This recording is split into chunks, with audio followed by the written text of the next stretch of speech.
Hone Harawira. Tēnā koe, Mr. Speaker. Hurirauna tēnā tātou katoa te whare.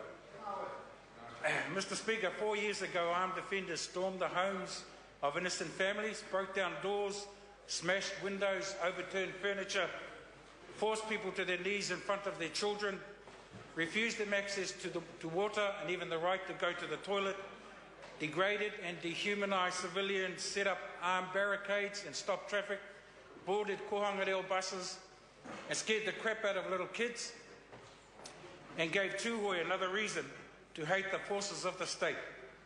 That exercise, Mr. Speaker, in police terror carried out on October the 15th, 2007, led to people all over the country being charged with terrorism amidst heightened global concerns of terrorist activity, and created within the wider society of New Zealand an instant and unreal fear of the kinds of images that we had been barraged with on mainstream TV. And although those charges were very quickly thrown out, the state simply had to follow through with new charges because they'd already been running their campaign for more than 12 months.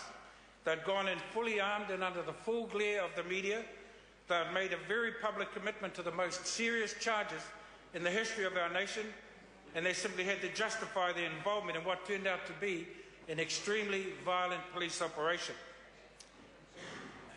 Mr. Speaker, that operation only came to an end yesterday with a decision which should have been about the triumph of justice, but wasn't. All it was a sad and sorry end to a tragic raid into the heartland of the Tūhoe. Because for all of the drama, the high expectation and the grainy videos, yesterday the jury could only return verdicts on firearms charges. It's all we got after a 4-year campaign that cost the taxpayer millions and millions of dollars, divided the nation, and gave people genuine reason to fear their own police force. Today, Mr. Speaker, the day after the case ended, justice is still denied to the people of Tūhoe. Today, Mr. Speaker, I remember those who died with a cloud of doubt hanging over them and their families, and who will never now get the chance to refute the allegations made against them. Today, we recall the statement made by one of the defence lawyers who said that the Crown case could best be summed up with the simple words, Māori plus guns equals crime. Today, we can still feel the deep-seated racism that not only exists but flourishes within critical agencies of the state. And today, Mr. Speaker, the hearings may be over for the Urewera 4, but not for the people of Tūhoe. Order. I regret to interrupt the honourable member, but I just do want to make clear the standing orders. And the standing orders of the House prohibit reference to matters that are before the court, and that includes up until sentencing of anyone who's been before the court. That's Standing Order 1133. And members aren't precluded from commenting on matters that are before the court, but they should advise the Speaker in advance if they intend making any reference to matters before the court.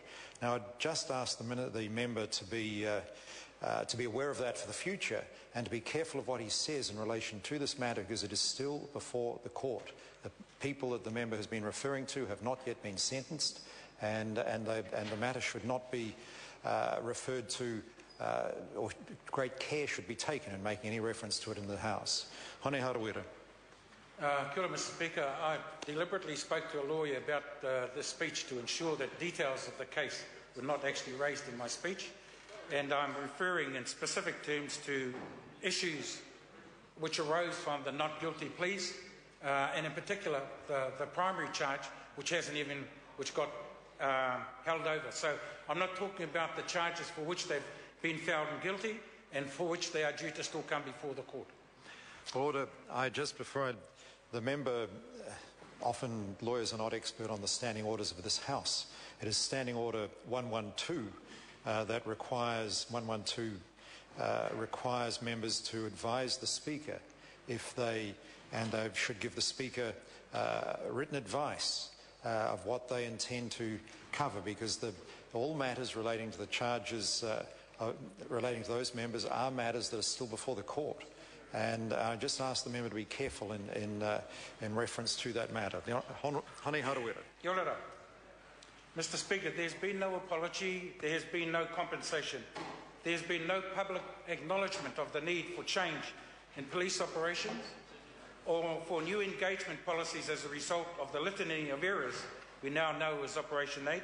We know that because just last month, the armed offenders went back into Tūhoe, smashed up somebody's house, terrorised the inhabitants and got nobody.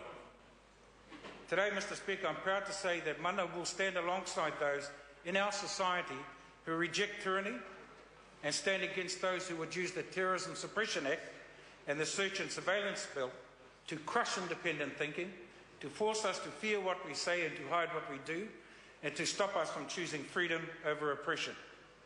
Today, Mr. Speaker, I salute Tamaiti and his comrades for their dignity, for their courage, for their passion, and for their love of this land.